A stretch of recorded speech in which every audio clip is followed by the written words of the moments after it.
Imagine this. You're sitting in a quiet room.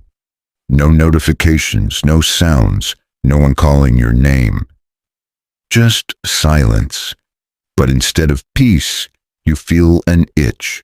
Not a physical one, but something crawling under your skin, whispering that you should be doing something, checking something, consuming something.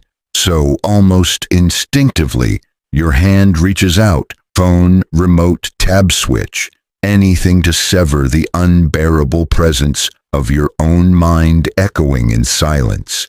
You weren't bored, you were terrified, not of the room or the silence, but of yourself.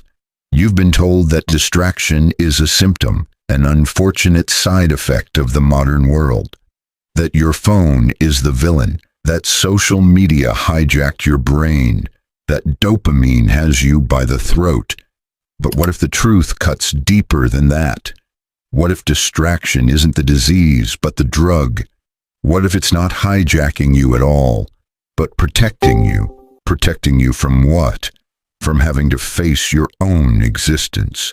Let's not pretend otherwise.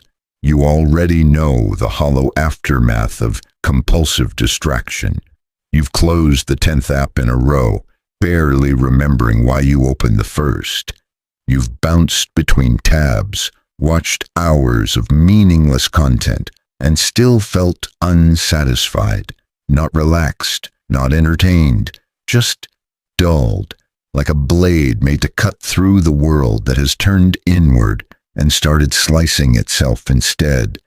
You know this loop intimately. So does everyone around you. It's the unspoken contract of our age.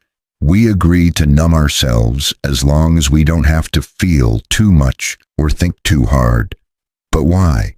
Why does silence frighten us more than noise? Why does stillness feel like suffocation? Why, in an age of infinite knowledge, connection, and stimulation, do you often feel more lost, lonely, and anxious than ever before? Here's a darker thought. What if distraction is not just a habit, but an identity? What if your self has been carved pixel by pixel out of fractured attention spans and fragmented purposes? What if the person you think you are, the one constantly multitasking, constantly refreshing, constantly reacting, isn't you at all? What if it's a mask made of motion? And if you were to stop, truly stop, what would you find beneath that mask? Can you even remember what it felt like to be fully present, to be in a moment so vividly that time didn't matter? When your attention was a sword, not a sieve. No, that's not your fault. You were never taught how to wield your mind like that. You were raised in a world that profits from your disorientation. Every ping is a leash, every scroll a sedative, every swipe a subtle act of forgetting. Forgetting what? Maybe it's the question that haunts you at night, that surges forward when the lights go off and the screen finally dims. That question you keep silencing with content and noise. Who am I when I am not distracted? The modern world has taught you how to do almost everything, except how to be alone with yourself, and in that inability lies a quiet terror. Because to be alone with yourself means to confront everything you've buried beneath layers of stimulation, regrets, dreams deferred, truths too sharp to hold, and the immense weight of your own potential left untapped. It's easier to look away, so we scroll. We scroll not for content, but for relief, not for joy, but for escape. We don't seek stimulation, we seek anesthesia. And yet, the more we try to escape, the more the walls close in. The very distraction we use to flee becomes the prison we can't break out of.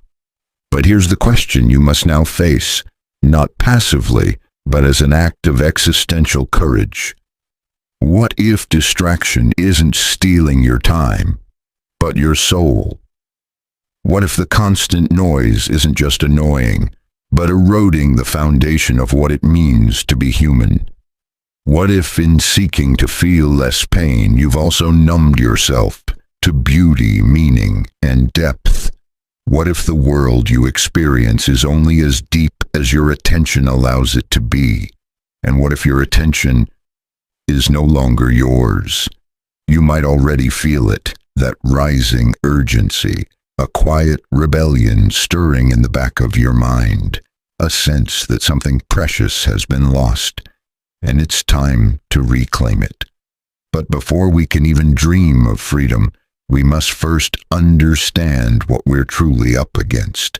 Not just screens, not just apps, but something far more ancient, far more intimate, a hidden force beneath distraction itself, a force that has always lurked in the depths of the human psyche. And that is where we go next. Distraction is not new. Before smartphones, there were newspapers. Before those, there were taverns, gossip, rituals, and wars. Humanity has always found ways to look away from the terrifying confrontation with the self. The real question isn't, why are we so easily distracted? It's, why are we so desperate to not be fully present? To answer that, we must descend into the architecture of the human soul, into the recesses of a psyche crafted by fear, pain, and meaning-making. Carl Jung once wrote, "People will do anything, no matter how absurd, to avoid facing their own souls." He wasn't being poetic, he was being precise. Your addiction to distraction is not merely a result of poor discipline or seductive technology. It is a defense mechanism, evolved and perfected. At the heart of this lies a psychological paradox. We long for meaning, yet flee from the silence that reveals it. You see, meaning doesn't come in loud, glittering packages. It doesn't shout through your notifications or sing from algorithmically curated playlists. Meaning is born in the silent, still places, where time slows and your attention sharpens to a single burning point. But those places are also where your demons dwell, and so we avoid them. We avoid the empty room not because it is empty, but because it is full of everything we've tried to forget. Distraction is not random, it's strategic. Your mind has mapped the terrain of your inner world, and it knows where the shadows live. It knows that stillness can unleash memory, that silence can resurrect pain, that boredom is not a void but a mirror. And we've become terrified of mirrors. Nietzsche warned of this when he said, "He who fights with monsters should look to it that he himself does not become a monster. And if you gaze long into an abyss, the abyss also gazes into you." Now consider that every time you allow yourself to be pulled into distraction, you are not merely avoiding boredom, you are evading that abyss. But there's a deeper truth. Distraction is not just a defense against suffering, it is a defense against freedom. Because real freedom is terrifying. It means you are responsible, not just for your choices, but for your consciousness, for your pain, your purpose, your very being. Existentialist philosopher Jean-Paul Sartre understood this with razor-sharp clarity. He believed that freedom is a burden most people do not want. To be truly free is to no longer blame your past, your parents, your environment, or even your impulses. It is to stand naked before the enormity of your potential and say, "This is mine to live or to waste." But we don't want that responsibility, so we sedate ourselves with busyness, with scrolling, with infinite input that keeps us from having to feel too much or choose too consciously. We have not been enslaved by distraction.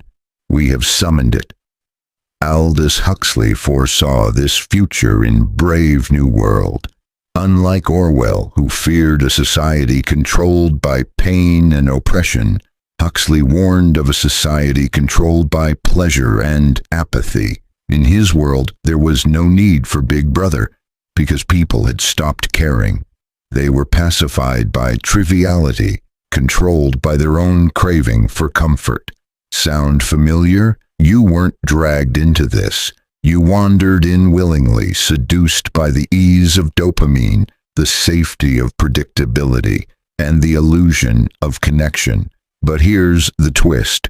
While distraction feels safe, it actually exposes you to the most dangerous force of all: existential drift, that slow erosion of agency, that quiet decay of authenticity, that subtle compromise of becoming someone you never consciously chose to be.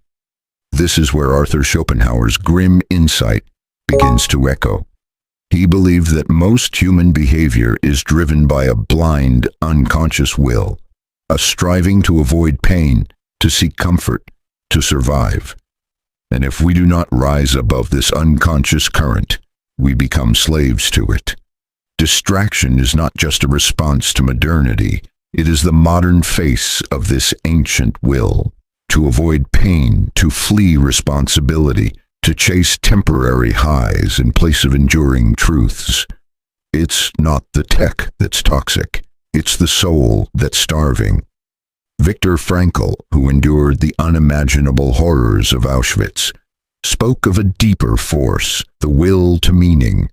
He observed that human beings can survive almost any suffering if they believe it serves a purpose. But in a world saturated with distraction, we lose that compass. We stop asking the deeper questions. We trade purpose for preference, depth for novelty, and the soul begins to shrink. This is why the problem cannot be solved by detoxing from apps or buying a dumb phone. Those are surface-level treatments, band-aids on a hemorrhage, because the real crisis isn't digital, it's existential. Distraction is not just the cause of our suffering, it's the symptom of our refusal to suffer meaningfully. To suffer without purpose is torment, but to suffer toward something, that is the crucible of growth, of selfhood, of transcendence. And yet here we are, numbing every spark of discomfort, silencing every whisper of soul, terrified of the one thing that could save us: presence, the ability to be fully in this moment without escape, to witness the totality of your life, its pain, beauty, rage, hope, and remain intact. No filters, no shortcuts. But to do that, you must first recognize the price you are paying for your distractions, not in productivity lost, but in personhood abandoned. Because distraction is not neutral. It forms you, shapes your mind, trains your nervous system to live in fragments, to be everywhere but never here. And the cost of that is not just time, it's the slow death of who you were meant to become. Next, we must open our eyes to the invisible damage, the quiet consequences of a distracted life that now define our very culture. You think you're just checking your phone, just watching one more video, just refreshing that feed, but underneath those small habitual motions, repeated hundreds of times a day, something far more profound is happening. You're being rewritten, not in a dramatic dystopian way, no microchips or conspiracies. This is subtler, slower, more terrifying. Every distraction trains your nervous system to crave fragmentation. Every notification conditions your brain to seek reward without effort. Every escape from boredom rewires your psyche to recoil from stillness. The result? You become a creature who can no longer sit within themselves, who cannot follow a thought to its end, who cannot linger long enough in discomfort to birth anything true. That is the real cost of distraction. You lose your depth. You don't just lose attention, you lose intimacy. with your own thoughts, with others, with reality itself. You begin to relate to the world like a ghost, hovering over moments instead of inhabiting them. A dinner with friends becomes a backdrop for a story you'll post later. A walk in nature becomes a podcast episode you'll half listen to. A conversation becomes a performance. A thought becomes a tweet. Everything becomes content fodder for external validation because you've forgotten how to validate your experience from within. This is the age of disembodiment. We live more in our screens than in our skin, more in opinions than in observation, more in curated images than in raw presence. We are everywhere and nowhere, and this dilution of self is not accidental. It is engineered. You are being rewarded for distraction, praised for speed, fed constant novelty, because a distracted mind is a predictable mind. A fragmented self is an easily influenced self. In the economy of attention, you are not the customer, you are the product. And like any product, you are optimized for engagement, not for growth. That's why the algorithms push you toward rage, not reason, toward desire, not depth, toward impulse, not introspection, because depth doesn't click, patience doesn't trend, presence doesn't sell.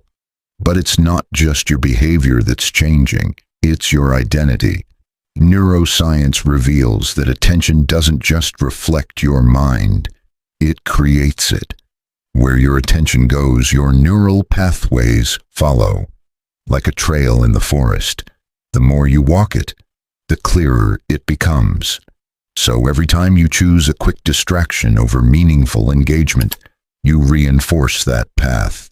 You make it easier to escape next time, harder to stay, harder to think, harder to be. This isn't just a personal crisis, it's civilizational. We are raising generations who don't know how to be bored, who panic in silence, who cannot read books, make eye contact, or sit still without checking a device. We call it progress. But what if it's erosion? A slow forgetting of what it means to be human. Not just efficient, not just entertained, but conscious. And as our inner world collapses into fragments, so too does our outer world. Politics becomes performance. Relationships become transactions. Work becomes burnout. Art becomes algorithms. Wisdom becomes content. Life becomes noise. All of it. Symptoms of a culture addicted to distraction. A culture that cannot pause long enough to ask, is this the world we want to live in? But here's the cruel twist. The more distracted we become, the more anxious we feel. The more anxious we feel, the more we seek distraction. It's a loop, a trap, a self-reinforcing spiral. Your nervous system was never designed for this level of overstimulation. It can't tell the difference between a tiger in the bushes and a notification badge lighting up your screen. It just knows arousal, stress, input. Over time, this leads to chronic activation, a state where your body is constantly bracing for impact, tight, tense, wired. And when that tension becomes unbearable, you escape the only way you've been taught, more distraction.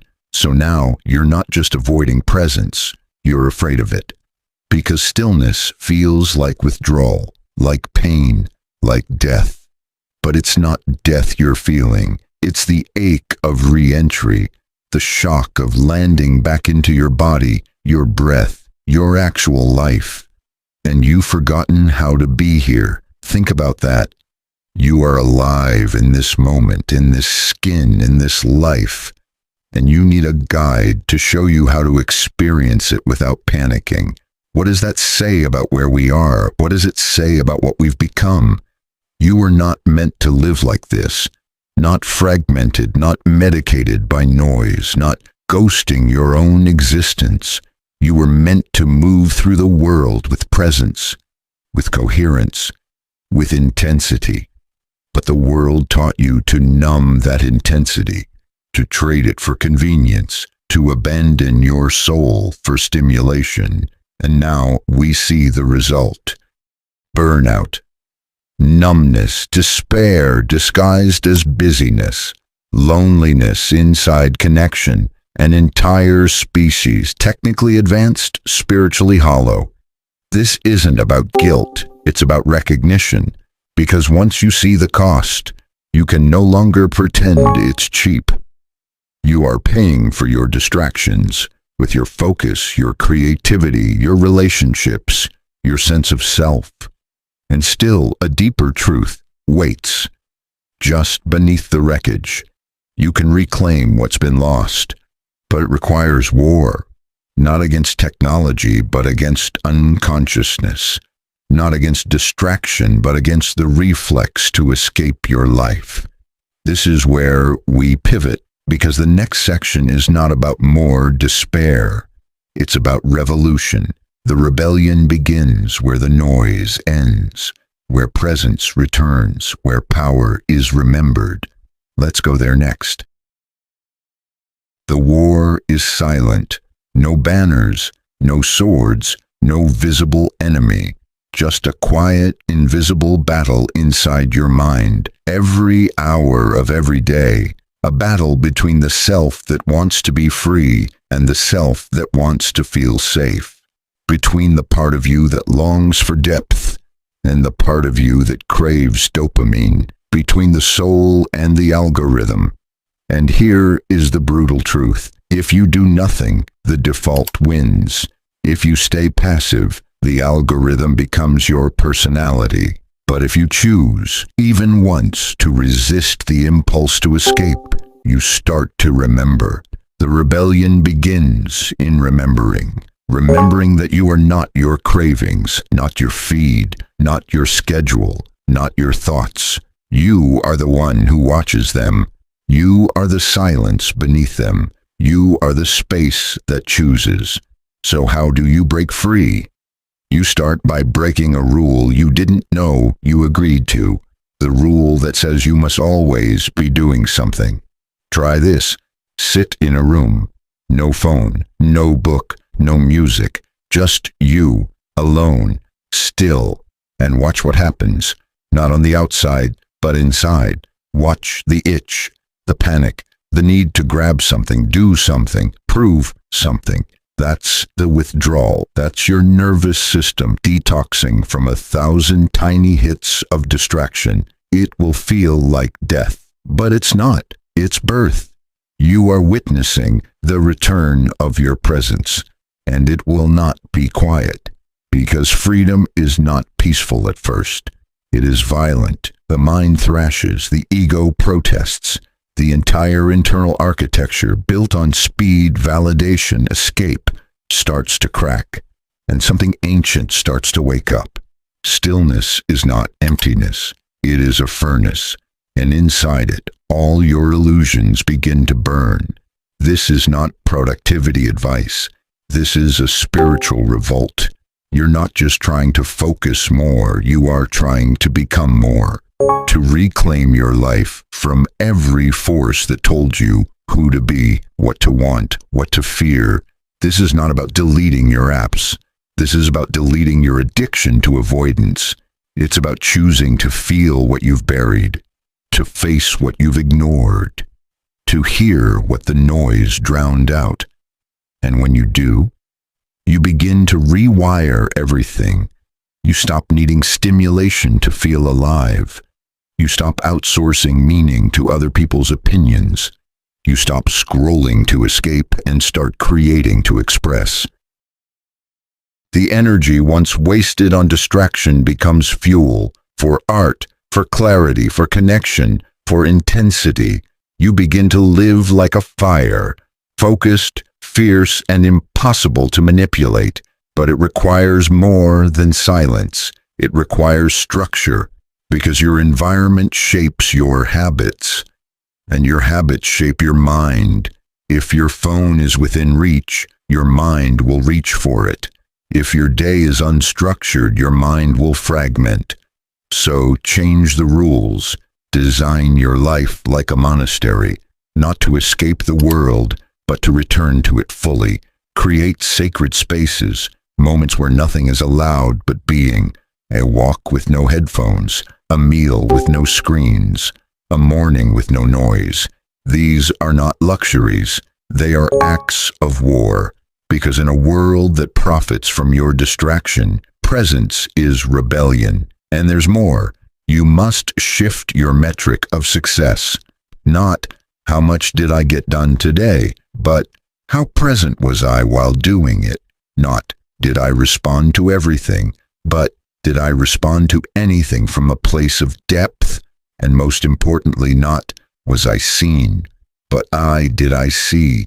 See the sky, see your own breath, see the person across from you without the filter of thought or agenda. This is where the rebellion becomes beautiful, because the more present you become, the more the world reveals itself.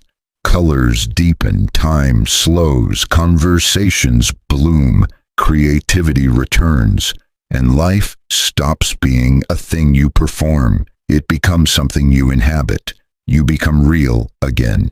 This is what the mystics knew. The monks, the poets, the rebels, they didn't escape distraction by accident. They designed their lives to eliminate it, not to become saints, but to become whole. Even Thoreau, retreating to Walden Pond, didn't do it to escape the world. He did it to confront it on his own terms, without noise, without illusion. You don't need a cabin in the woods. You need a commitment in the mind, a radical decision to stop letting the world decide how you live. This doesn't mean perfection. You will still fall, still scroll, still escape sometimes. But each time you will notice, and that noticing is the beginning of liberation, because now you are awake, now you are watching, and what you watch, you can change.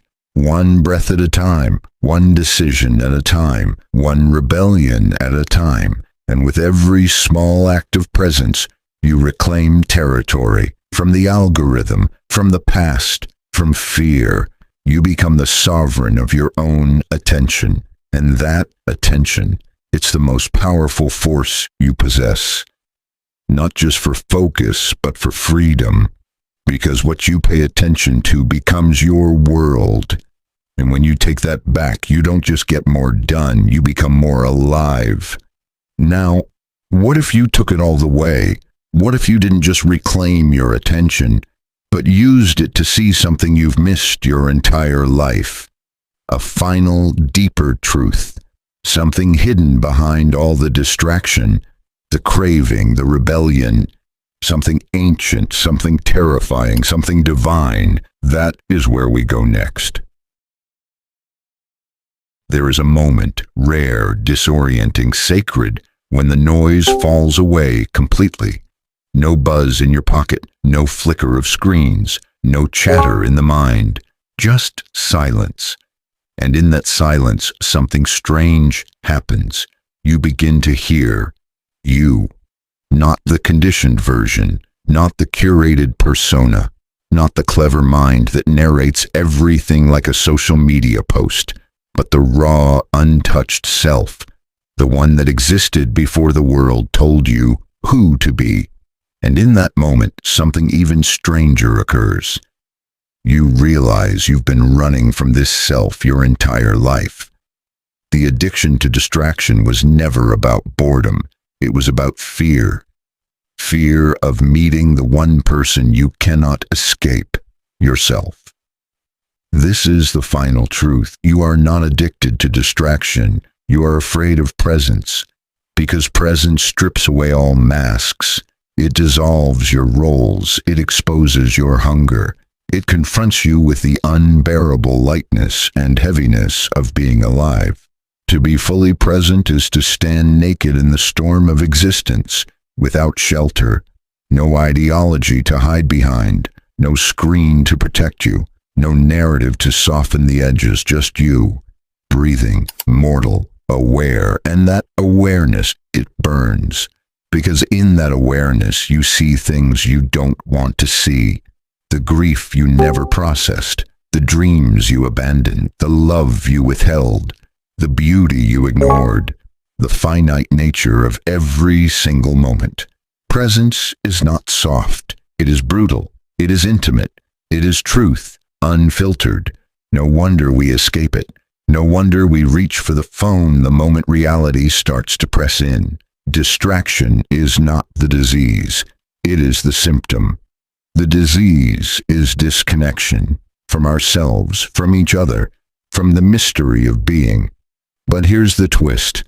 That same presence you fear is also the only thing that can heal you. Because in the very heart of that terrifying awareness is a kind of love that doesn't depend on validation, a kind of wholeness that doesn't need performance, a kind of freedom that no algorithm can simulate. It is not something you can chase. It is something you remember. And when you do, when you let go of the need to numb, distract, achieve, explain, you come home. Not to a place, but to a state of being. The mystics called it stillness. The philosophers called it essence. The poets called it soul. It's the part of you that exists before thought, before preference, before identity. It doesn't need a name, it just is. And when you rest there, something radical happens. You begin to see clearly. You see that most of what you called you was just conditioning, that most of what you called truth was just repetition, that most of what you chased was an attempt to outrun your own silence. And now you stop running. Now you sit. Now you breathe. Now you see. You see the absurdity of trying to validate your existence through likes and achievements. You see the tragedy of living a life of constant motion, but never arriving. You see the miracle of this breath, this moment, this now, and it's enough. More than enough, because the secret is this. Reality is already complete. It doesn't need your productivity. It doesn't need your content. It doesn't need your constant improvement. It just wants you awake, not as a consumer, not as a performer, but as a presence. And when you become that presence, something incredible happens. You begin to change the world, not through noise, but through being. You listen differently. You love differently. You create not from hunger, but from fullness. Your work becomes a transmission of depth. Your relationships become sanctuaries of attention. Your very existence becomes a kind of medicine, not loud, not viral, but real. And in a world addicted to distraction, realness is revolutionary. So this is your invitation, not to do more, not to fix yourself, but to stop, to look, to return, to remember that what you were seeking in every scroll, every click, every escape was never out there. It was always this breath, this silence, this moment. It was always you. You are not broken. You are just buried under layers of noise, performance, avoidance. But the core of you, the witnessing, feeling, infinite awareness, is untouched. It's waiting, not for you to be perfect, just for you to show up, fully, fiercely, finally. Because once you taste that kind of presence, even for a second, distraction loses its power. You don't want stimulation anymore. You want contact with truth, with beauty, with being. That is the ultimate rebellion, and that is the ultimate truth. You were never meant to escape your life. You were meant to wake up inside it, and now you have. Not because of something you learned, but because of something you remembered. So take a breath, feel your feet, close your eyes, and ask yourself, what would my life look like if I were fully here? Then go live it. Because the world doesn't need more content. It needs more consciousness, and that starts with you.